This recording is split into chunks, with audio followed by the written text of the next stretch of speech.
La metafísica de Aristóteles es imposible no leerla. Mm. Es la base de toda la historia de la filosofía, ¿no? Eh, es imposible no leer, por ejemplo, La República de Platón,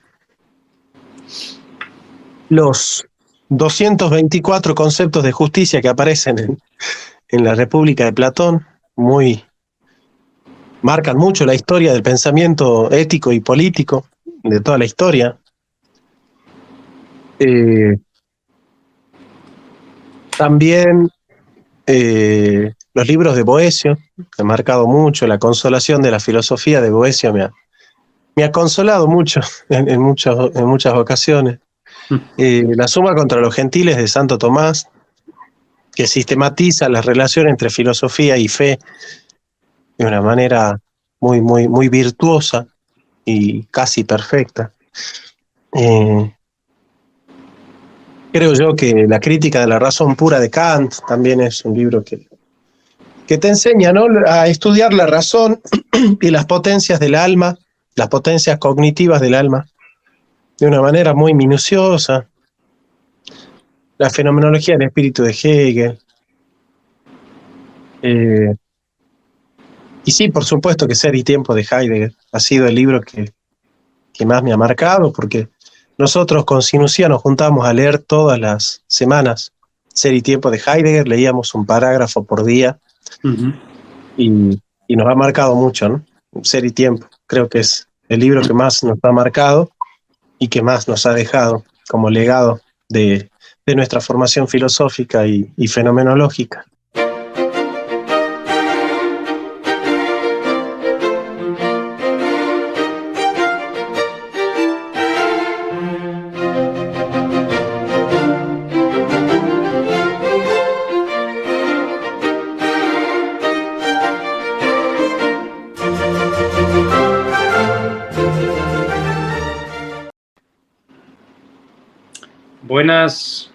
Buenas a todos. Bueno, es mi primer StreamYard que dirijo yo, así que no sé si se me oye bien, tampoco sé si está mi invitado, creo que ya está con nosotros, ¿no? Mi invitado es el gran filósofo, historiador, para mí teólogo, como dijiste, ¿no?, que tenías teología para el gasto o algo así, ¿no? Uh-huh. Que traes teología para Jonathan Ramos. Un placer tenerte. ¿Cómo estás, aquí, hermano? Muy bien, aquí preparado para entrevistarte. Qué bueno que podamos hablar en una noche bastante fría acá en Argentina, pero... Aquí es de noche también. ¿Qué hora es allí? Mira, acá son las 7:19 horas. Vale, porque oscurece antes. Aquí estamos en verano y son las 12 de la noche casi. Ajá, mira. Bueno, hermano, tocamos el tema que quieras. Va a ser bueno hablar, así que... Dime. No, que tocamos el tema que vos quieras, vos proponés. Tengo algunas preguntas que me gustaría saber tu opinión, que no he tenido quizá la oportunidad de verlo en ningún vídeo de tu canal, o quizás no lo has tocado. Por ejemplo, ¿cómo es un poco tu historia de cómo es que llegaste a ser reformado, o empezando, cómo es que llegaste a ser cristiano y después reformado? Bien. Mira, a mí mi madre me bautizó en la Iglesia Católica, el padre Escobar Saravia me bautizó. Después mi mamá, a instancias de la influencia de mi padre, se convirtió al metodismo. Uh-huh. Esa es la denominación en la cual yo crecí. Y cuando a los 21 años quise practicar la religión de una manera más consciente, me topé con los testigos de Jehová, que me introdujeron muchas preguntas en mi manera de pensar, y tuve que fundamentar mi fe, y me di cuenta que que el arminianismo no me ayudaba demasiado a responder las preguntas fundamentales de mi existencia. Y ahí es donde conocí a un amigo mío que es pastor, Ángel Guijarro Medina, un pastor presbiteriano. Español. ¿Español? Sí, sí, ¿cómo sabes? Porque he visto un vídeo tuyo donde hablas de él y donde imitas el acento y todo, ¿no? Ah, sí, sí. Y él me dijo, yo había escrito un libro sobre defensa del libre albedrío. Y entonces él me dice, si vos podés explicarme el capítulo 9 de los Romanos, me hago a tu teología, me dice. Y bueno, la verdad que fue muy incómodo para mí explicar ese capítulo, no pude hacerlo y no me vi en otra alternativa que no sea la de aceptar los principios de la Reforma. Ya. Y así estamos, acá estamos en esas doctrinas de la gracia que para mí son un tesoro y que me llenan el alma y el espíritu, ¿no? Bueno, eso lo compartimos. De hecho, yo no me acuerdo bien si lo descubrí antes o después, pero fuiste definitivo en mi convencimiento calvinista y reformado últimamente, en última instancia. También resulta que también me fascinan las doctrinas de la gracia. Y entonces fuiste, no te diste cuenta del catolicismo romano, sino que fuiste metodista y por familia, digamos, por consecuencia, por circunstancia, pero rápidamente te diste cuenta de que el arminianismo no te convencía intelectualmente, no te llenaba ni, supongo, tampoco emocionalmente el corazón, y te topaste con este presbítero, ¿no? Pastor presbítero. Claro, o sea, para mí el ser protestante es aceptar las doctrinas de la gracia. Si no estuviesen las doctrinas de la gracia en el protestantismo, yo sería católico. No me interesa el arminianismo sí. ni lo más mínimo. El arminianismo me parece que es un catolicismo sin papa, sin virgen y sin santos.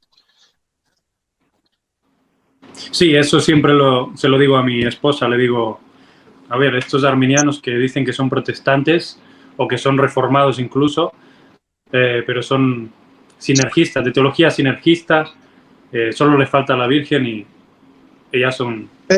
Para eso, ¿no? Ya son católicos. Sí. No sé si estamos de acuerdo, sí. Porque yo creo que desde la base de la teología reformada, empezando ya, entre comillas, con Lutero, con las 5 solas, creo que la última consecuencia de entenderlas y aceptarlas te lleva a las doctrinas de la gracia, ¿no? Me parece que la disputa central del protestantismo con respecto al catolicismo toca en la soteriología el tema de la gracia, la naturaleza, la predestinación, el libre albedrío, el alcance del pecado. Y bueno, son temas nucleares donde la Reforma tiene una mirada distintiva justamente en oposición al catolicismo.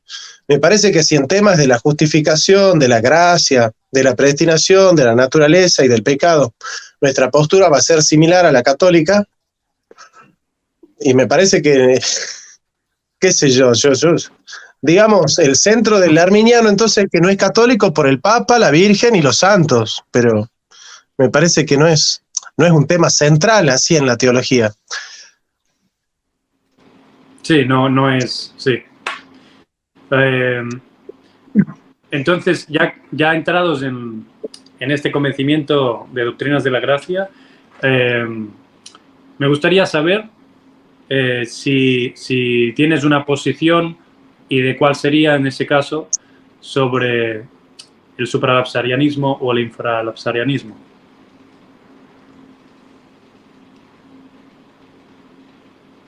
Bien.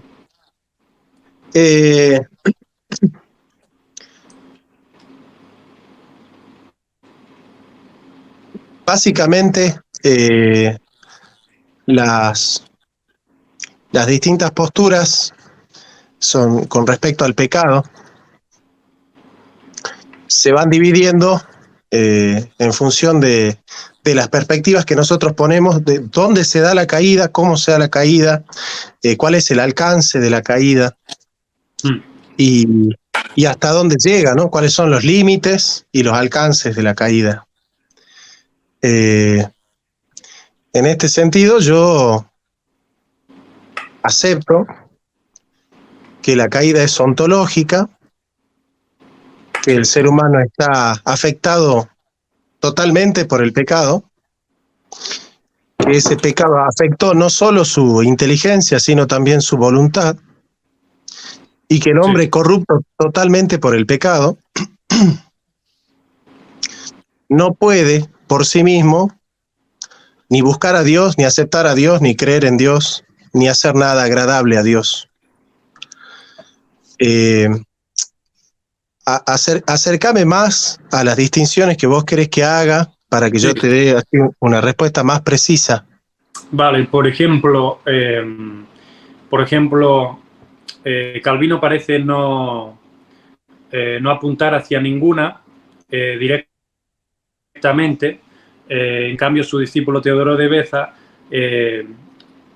aclara directamente en su teología cómo cree que Dios escogió antes de la caída a los escogidos de una masa pura, que le llama, no caída, y que no fue después de la caída que decidió escoger de una masa impura, corrupta, caída, quién iba a salvar. Y luego hay el enfoque de Thomas Goodwin, que es mi favorito, que es el gran puritano Thomas Goodwin, que en su obra, en los comentarios de Primera y Segunda de Efesios, junto con su obra del discurso sobre la elección, aclara su supralapsarianismo cristológico, donde explica que se basa en que la promesa del pacto de obras de Adán no prometía el cielo, la recompensa, era vida eterna simplemente, pero no recompensa celestial, y que su fe también era natural y su relación con Dios natural, y da varios argumentos de por qué. Entonces, después de ahí, de demostrarlo, porque ahora no voy a explicar todo, dice que decreta la caída antes de la caída para que la recompensa sea mayor y sea celestial y sea solo en Cristo lo celestial, y entonces defiende así su supralapsarianismo, como Dios decreta antes de la caída de una masa pura, como creía Teodoro de Beza, como creía Karl Barth, etcétera. Sin embargo, hay otros grandes reformados que eran infralapsarianos, como Turretin, y otros que no esclarecen, que no se mojan. Entonces, me gustaría saber de cuál de los tres participaría. No, bueno, Efesios dice antes de la fundación del mundo, ¿no? O sea... Sí, parece claro, parece... No hay un hecho, no hay un hecho fáctico que condiciona la voluntad libre de Dios, ¿no? Sí. No hay una ciencia de visión que condicione la voluntad libre de Dios. O sea, la predestinación está anclada en la ciencia de aprobación, no en la ciencia de visión. Es una ciencia libérrima, puramente libre y soberana, que no está condicionada ni por lo que Dios sabe, ni por lo que Dios ve, sino por lo que Dios quiere. Reposa en el puro afecto de su voluntad, dice Efesios, ¿no? Entonces, no hay una noticia que impacte a Dios y que mueva hacia su decisión de la salvación. De hecho, que Dios permita la caída también forma parte del plan de la salvación. No es que Dios la provoque, pero sí la permite. Entonces, yo creo que la única postura es la supralapsaria, ¿no? Para mí también, pero curiosamente hay bastante reformado infralapsariano, incluso teólogos. Entonces me interesaba saber si quizás... Es que justamente en eso consiste la caída, pues, o sea, el pecado original y la total depravación consiste en que el hombre no puede por sí mismo colaborar con la gracia. El hecho de que el hombre colabore con la gracia ya es un acto de la gracia. Sí, Entonces, el molinismo se queda corto cuando le da a la ciencia de visión digamos, el puntapié inicial para la causa de la predestinación, porque sí, si el hombre ha hecho algo bueno, ya está movido por Dios. Entonces claro. no tiene sentido postular un hombre que en la caída no puede, pero que es la condición para que Dios haga. Sí, Eh, claro. es por puro afecto de su voluntad. No hay Claro. otra cosa. Ese es como esencial, ¿no?, del calvinismo. Sí. Sí, creo que el molinismo presenta varios problemas, uno de ellos es ese, ¿no? Yo siempre lo pensé que, entonces, aún en el molinismo, los que no aceptan, los que no pueden ser salvados, es un problema, según la teoría molinista. Entonces, otra pregunta que me gustaría hacerte es, ya que hablamos de Thomas Goodwin, si me podrías decir 3 puritanos y 3 obras de ellos favoritas o que crees importantes. Sí. Mira, de los puritanos yo he leído a John Owen, Sí. que ha sido para mí el más grande. Eh, He leído a Watson Sí. y no recuerdo haber leído otro. Pudo haber leído otros más. No recuerdo ahora, pero sus obras me parecen maravillosas. Las obras de John Owen, por ejemplo, para mí son un tesoro. Son lo más rico que hay en la doctrina de la gracia, por la pureza, la pasión, la transparencia con la cual él pone con su corazón el testimonio de Cristo. El libro que los 2 libros que más me gustaron son La muerte de la muerte, en la muerte de Cristo, y La gloria de Cristo, ¿no? Son los libros que más me han llegado, los libros que más, que más me han impactado. George Whitefield también me ha gustado mucho siempre. Jonathan Edwards ha sido otro que como te digo, ¿no? Que me han impactado mucho. Muchos sermones de John Wesley, a pesar de que era arminiano, muchos sermones de Wesley también son muy, muy profundos y los he usado mucho en muchos de mis libros también, así que no encuentro en el abrevadero de las tradiciones cristianas, de las distintas denominaciones, tesoros más grandes que los que hay en la Reforma, ¿no? En ese aspecto. Sí. Y en general, 3 quizás teólogos y obras favoritas. Bueno, para mí la teología sistemática de Berkhoff es una obra importante. La sistemática de Charles Hodge también creo que es decisiva. La dogmática eclesial de Barth me parece que también es importante para entender correctamente la relación entre la analogía entis y la analogía Christi y la analogía fidei propia de la Reforma. Esos serían como los 3 grandes así clásicos, ¿no? de la teología para mí. Obviamente que la Suma contra Gentiles de Tomás de Aquino también, decisiva.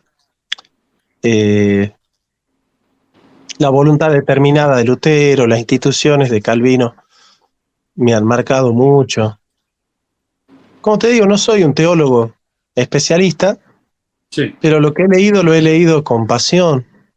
No sé si con la sistematicidad con la que he estudiado filosofía, porque en la teología me ha movido mucho la pasión y la necesidad existencial, ¿no?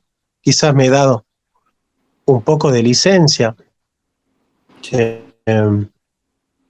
pero sí hay muchos libros que definitivamente me han marcado en todo este proceso y que están presentes mucho en todo lo poco que puedo enseñar con respecto a la teología. Bueno, y referente ya a tu campo, entonces,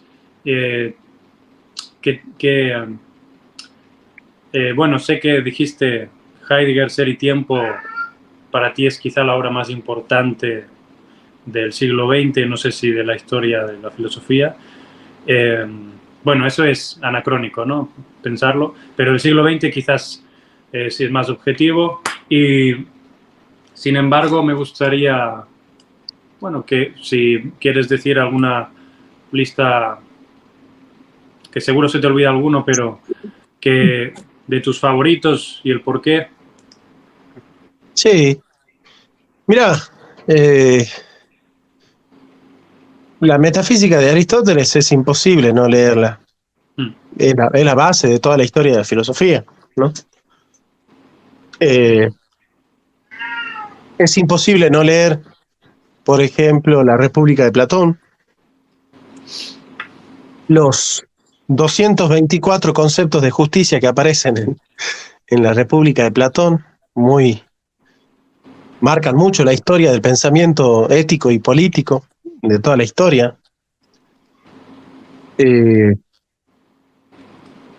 También los libros de Boecio han marcado mucho, la consolación de la filosofía de Boecio me ha consolado mucho en muchas ocasiones.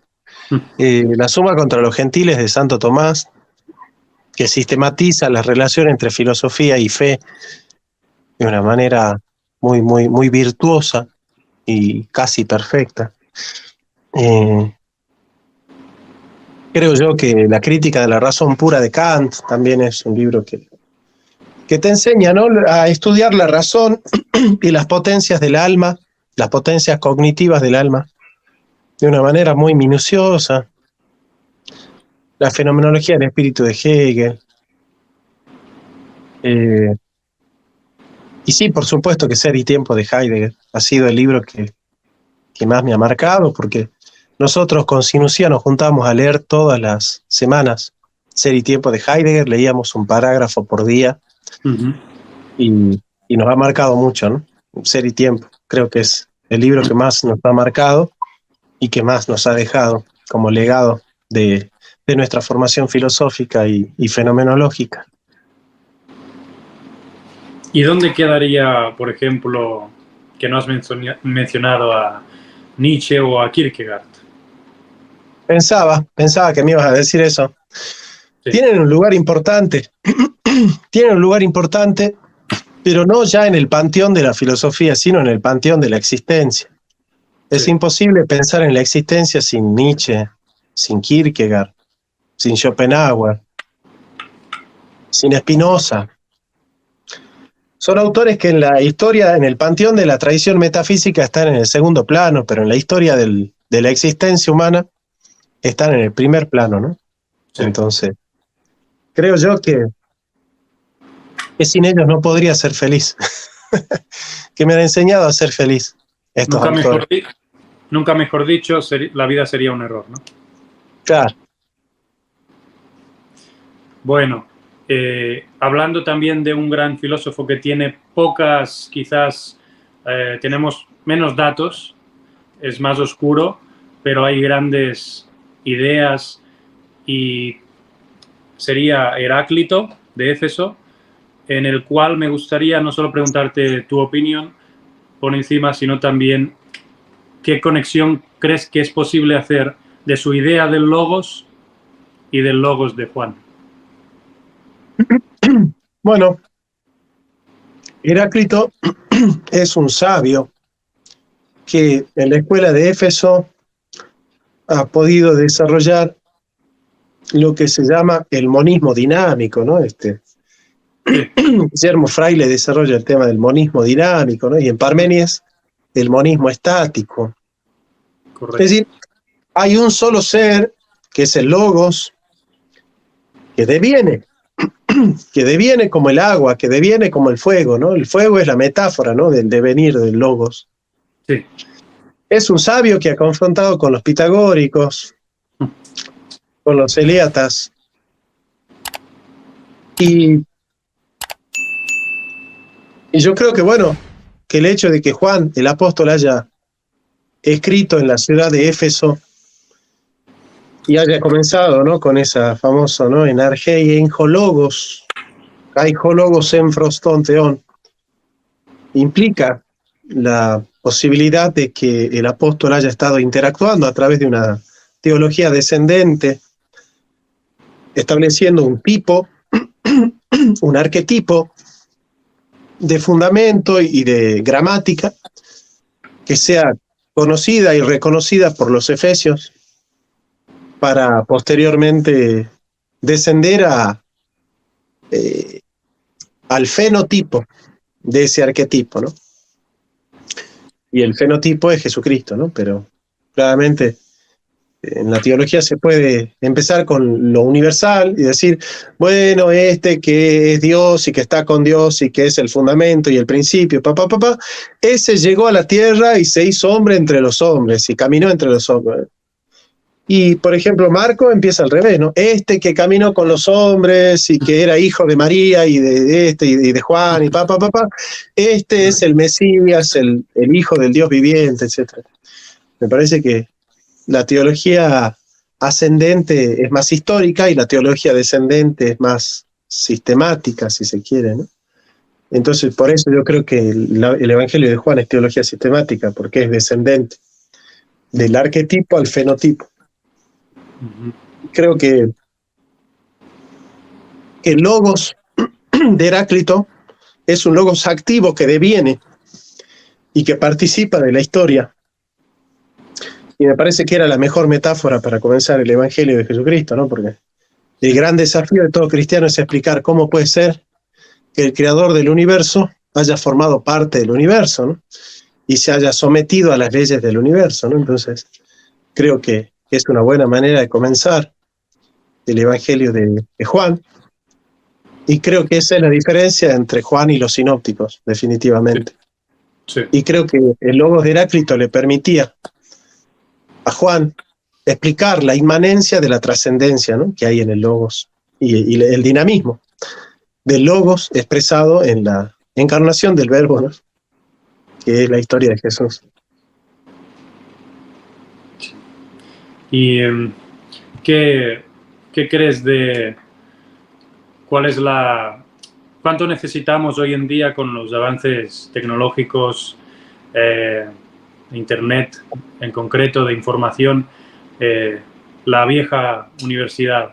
Como profesor universitario, ¿cuán necesario crees que es y crees que se podría llegar al equivalente de un título a través de una buena sistematización de estudio individual, al igual que antes se podía hacer a través de la biblioteca, sobre todo si eres un prodigio, y hoy en día mucho más fácil con Internet? Yo creo que el contacto personal, rostro a rostro, maestro-alumno, es imposible de ser soslayado, ¿no? Yo creo que eso es lo que hay que volver a recuperar. La pandemia no trajo una nueva normalidad. Si es nueva, no es normal. La normalidad es lo que siempre se ha hecho en la pedagogía, que es el rostro a rostro, ¿no?, el cara a cara, el maestro y el alumno. Y eso es lo fundamental de la educación, el humanizar al maestro y al alumno a través del encuentro rostro a rostro. La metodología puede ir variando, lo que nunca va a variar es el encuentro personal del profesor y el alumno. Correcto. También podríamos decir aún más lo mismo de la Iglesia, ¿no? ¿Qué opinas de la idea del ganso salvaje de Kierkegaard? No sé si la entiendo bien, pero parece ser un poco heterodoxa, ¿no?, en cuanto a este tema. A ver, contame el concepto, ¿cuál es? Si no me equivoco, defiende más bien el cristianismo individual sin necesidad de congregarse. Mira, Kierkegaard no niega la necesidad de congregarse. Lo que él hace es plantarlo al cristiano frente a la abismosa necesidad de tomar una decisión frente a Cristo. Esa decisión es intransferible. Y creo que esa angustia que te revela la necesidad de estar frente a Dios, en la singularidad de esa relación y de ese abismo, creo que es ahí donde te instala Kierkegaard, ¿no? No te está invitando a una fe individualista, pero te está mostrando que el reducto de la fe es el individuo también, y esa instancia individual es insoslayable e intransferible. Creo yo que no hay que leerlo a Kierkegaard como un teólogo liberal, sino como un teólogo existencial, como alguien que está planteando la necesidad de ponerse frente a Dios cara a cara y tomar una postura frente a Él, ¿no? Ya. Y mostrar las contradicciones y las paradojas y tensiones que habitan en esa decisión. Claro. Ahora me has hecho pensar, ¿qué dirías a una pregunta que considero importante, al menos en mi ciudad y en todo el mundo en general, pero no sé por allí,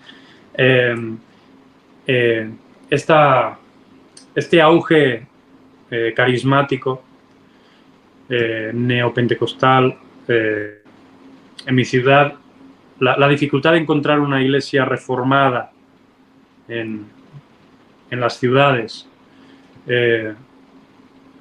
y el fenómeno que parece el triunfo, ¿no?, del romanticismo, y que curiosamente sigue calando, ¿no?, en el humano como quizás algo esencial de él. El problema es cuando se anula la razón, no del todo. Te has quitado el micro. Pero ¿crees que, no sé si sabes alguna, qué dirías a alguien quizás cercano que está en eso, y tú como reformado y como ser querido, qué harías, y en caso de intentar explicarle que cómo crees que hay que proceder, y cuánto crees que es necesario o no tanto? Mira,